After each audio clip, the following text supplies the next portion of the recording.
All right, I'm Mike Moranto, reporting for DameWildcats.com, and I'm joined right now by our head women's volleyball coach, Stephanie Albano. And Coach, your team coming off a split of two East Coast Conference road matches this past weekend, a 3-0 loss at Bridgeport, a 3-0 win at Mercy. What did you see out of your team this past weekend? I think we saw what we've been seeing all year, just being inconsistent. And for us, we talk about, okay, we're young and we need more experience, and at this point we got to figure it out, because when we're good, we're really good. And I told the team, like, if we're just bad, then all right, we're not skilled, but we have shown that we can play at a high level, and we need to do that and show up consistently, because the clock there's no more time for us. So that was the message, and we responded to the Bridgeport match against Mercy with some authority that we took it to them, and with people playing some different positions. So we responded there, and the big challenge ahead of us lies our match against AIC and Roberts this weekend. The loss to Bridgeport gives you a split of the season series with them. The win over Mercy sweeps the season series for you. Kind of looking big picture, that split of the reason I bring the split of the Bridgeport matchup, you guys are 10-11 overall, 6-3 in the league. You're part of a group of 5 teams that are really jumbled together, battling for 4 East Coast Conference tournament spots. Bridgeport being one of those teams. Damon, Bridgeport, NYIT tied for 3rd in the league right now at 6-3. So, what are you telling your team about that kind of that jumbled mess in the top 5 of the conference standings, and how do you go about getting the results that you want, so you're not the one team that's on the outside looking in at the end? Right. For us right now, it's about the process and learning how to compete and making other teams earn it.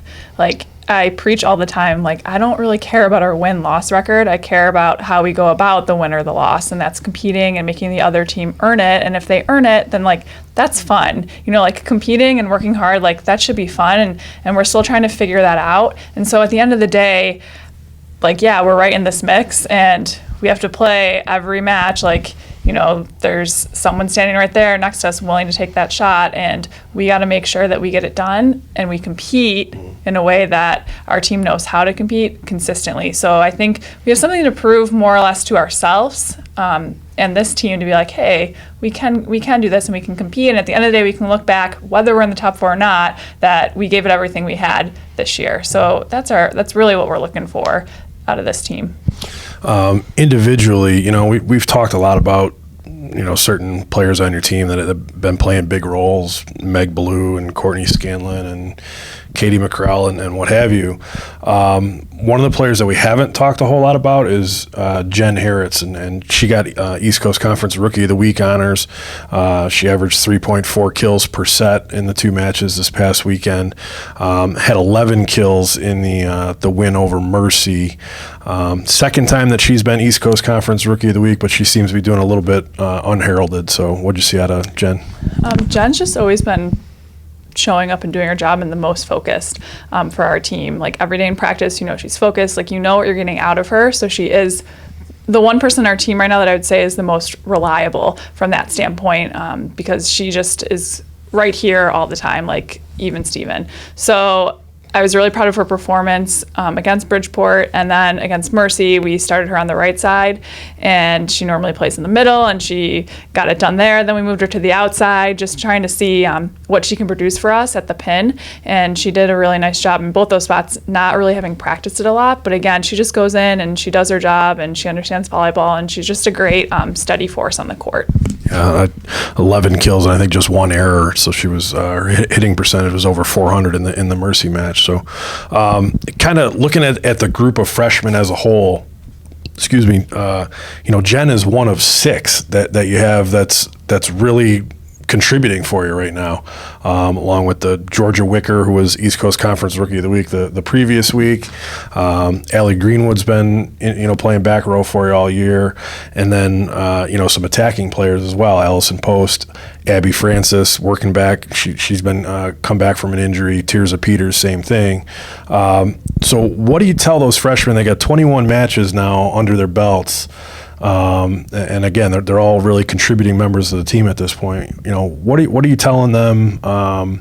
What have you told them to make that a reality for them, and where do you see them going for the rest of the season? Yeah, after the Bridgeport, we did individual meetings with everybody, and the message was it doesn't matter if you're a freshman or a senior. Like at this point, it matters like what you're doing out on the court.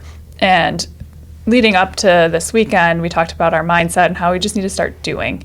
And we can't just try, like it's the Yoda quote, like do or do not. There is no try. Like that's what we're really trying to like instill in them, that hey, like we can get this done. Everyone knows how to do it, and we have to start playing like that more consistently. And if they can figure that out now, then we'll be in good shape, like I talked about, in competing and making other teams earn it.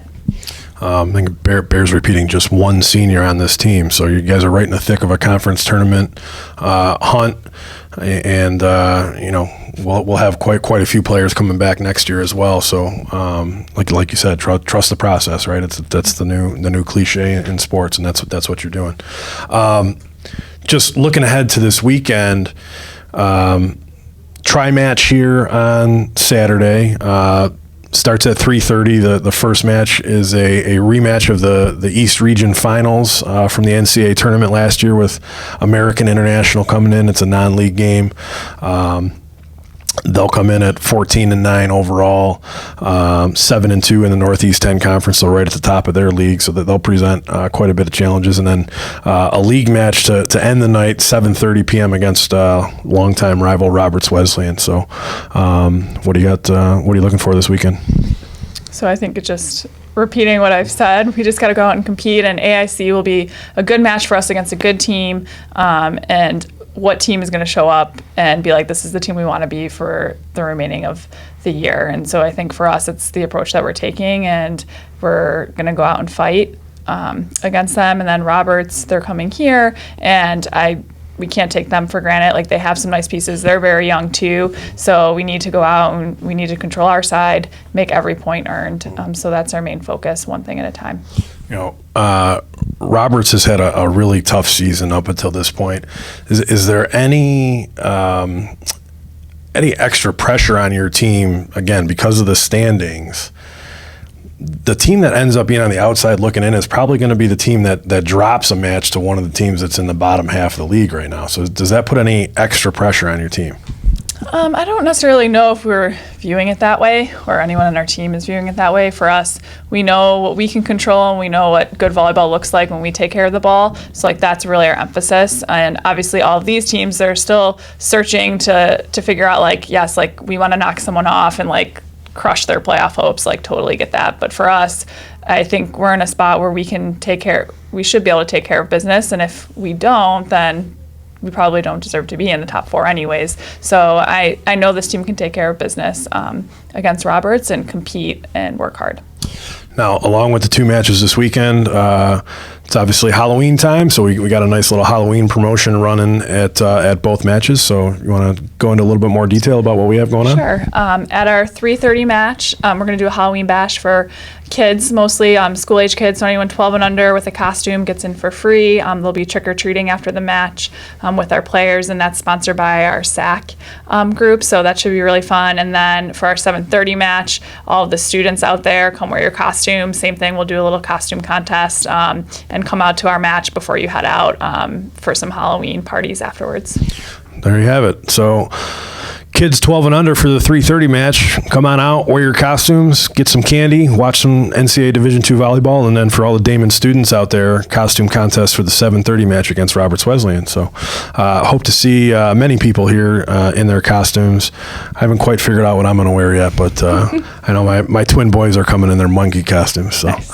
So we'll have them represented.